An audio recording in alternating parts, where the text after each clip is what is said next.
that the Soviet state, as he said, is little more than the old Russian bureaucracy anointed with a little Soviet oil. Where was he going to find the administrators, the managers, the educators, the planners, if not from the old Russian imperial state? And these officers and these professional and intellectual occupations brought into the new Soviet state, in its early days, the revenge of the past. They brought that in there, and this was one of the earliest seeds of the reassertion of great Russian chauvinism within the Soviet Communist Party and within the Russian state, which became full-blown when Stalin came to power. But before Stalin came to power, in the 1920s, there was a flowering of the non-Russian peoples of the Soviet Union. There was the official policy of indigenization, where by 1928, for example, in Ukraine, a majority of the urban population spoke Ukrainian, where a majority of the positions occupied in the trade union movement, in the military that was stationed in Ukraine, in the Soviet state apparatus on Republican territory, was occupied by Ukrainians. And this was only through a deliberate policy of indigenization, because before that time, the people in the cities that occupied these professions in education, in defense, in law, were Russians or Russian-speaking, if they were Polish or Jewish, but they were overwhelmingly Russian. And so there was a deliberate policy on the part of the Soviet, of the Communist Party of the Soviet Union, up to the point of Stalin winning his victory over the right and left opposition, to equalize the opportunities for the non-Russian peoples alongside the Russian peoples to participate in all aspects of society. And this was the conception of the Soviet Communist Party of emancipation. That is what we understood as emancipation, and what was, of course, possible within the limitations that were imposed by the isolation of the 1917 revolution, basically within the borders of the old Russian Empire, except for Finland and Poland.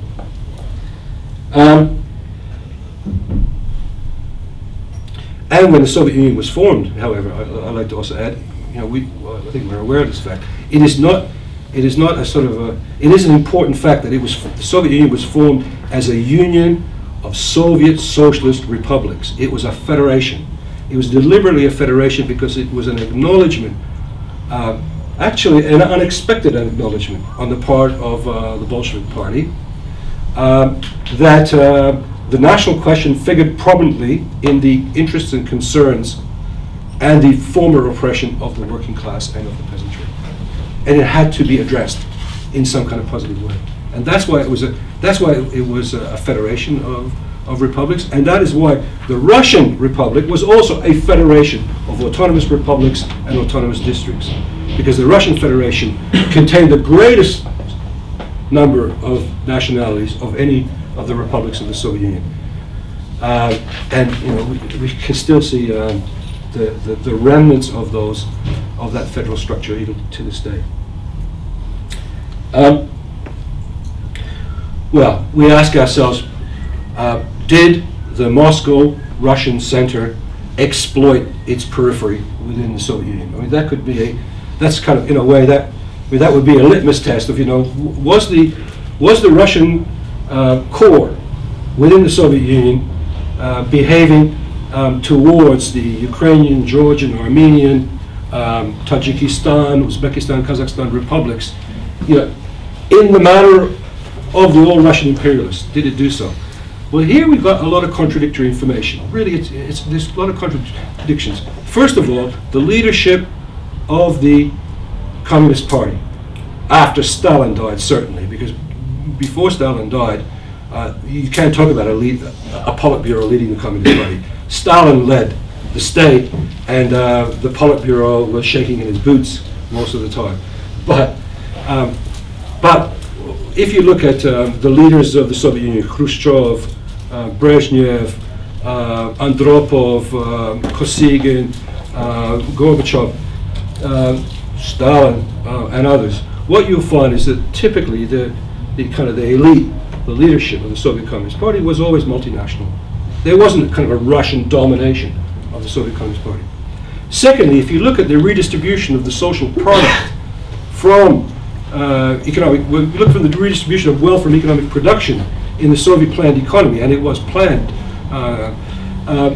and you ask yourself, well, where did this surplus go? Was it distributed equally? Well, what you find, in fact, is that there was a deliberate effort after the Second World War, after reconstruction of everything that had been destroyed during the war, a big investment that went into the Central Asian republics in order to try to raise them up, because they were the ones who lacked the most the infrastructure.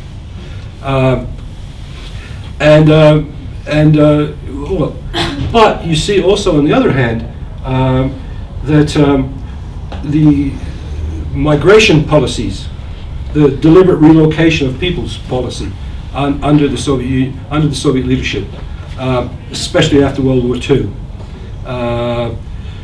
If you look at what positions in the state and the party were occupied in the Central Asian republics, in the capitals of the Central Asian republics, what you find is that there was a definite domination of the Slavs over the non-Slavs, of the Russians, the Ukrainians, and the Belarusians over the Uzbeks, the Tajiks, the Kazakhs, the Kyrgyz, and the others. So there was certain kind of tendencies and if you look at language policy, from the mid to late 1930s, but under Brezhnev especially, you find that there was absolute dominance of the Russian language returning to all spheres of life and work, and deliberate discrimination against the languages of the non-Russian peoples. But overall, if we were to sort of ask ourselves, if we ask ourselves the question, was the Soviet Union imperialist in its internal dynamics? I'm not even sort of talking about its external, the projection of its power externally. Then it's a sort of really mixed picture. However, and we then go on. The Soviet Union collapses. This is a huge area. I don't want to start sort of trying to analyze that. I just raise one point for you to consider, and I'm not even going to comment on it very much. But is it significant that the Soviet Union collapsed into its 15 union republics? Is there any significance to that? Why didn't it collapse in some other way? Why didn't it stay together? And why didn't Yeltsin take over control of the whole country? Why did it collapse into 15 different republics? That's a big question, but I want to raise that. But let me just sort of go on.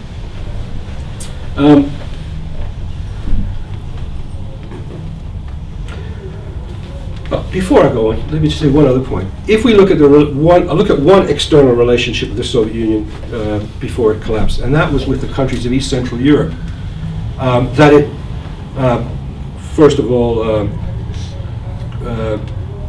helped free from Nazism at the end of the Second World War, but then remained on that territory, occupied most of them, except for Czechoslovakia militarily. Czechoslovakia, ironically, was the only country where there wasn't military forces of the Soviet Union based after 1948, until 1968, of course, when they were.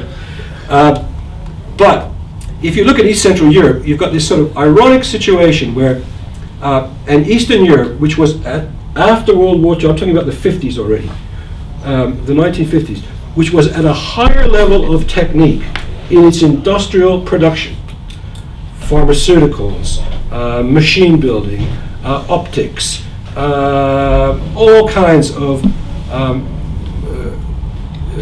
economic production with a higher level of technique than the average level of technique in the Soviet Union, but dominated by the economy at a lower level of technique, and there being some kind of mechanism that worked from the late 40s all the way through to the 1970s, where the Soviet Union extracted surplus from its satellite countries in Central Europe, extracted surplus from them, and which was partly the cause for the periodic outbursts of in East Central Europe, in Berlin in '53, in Poland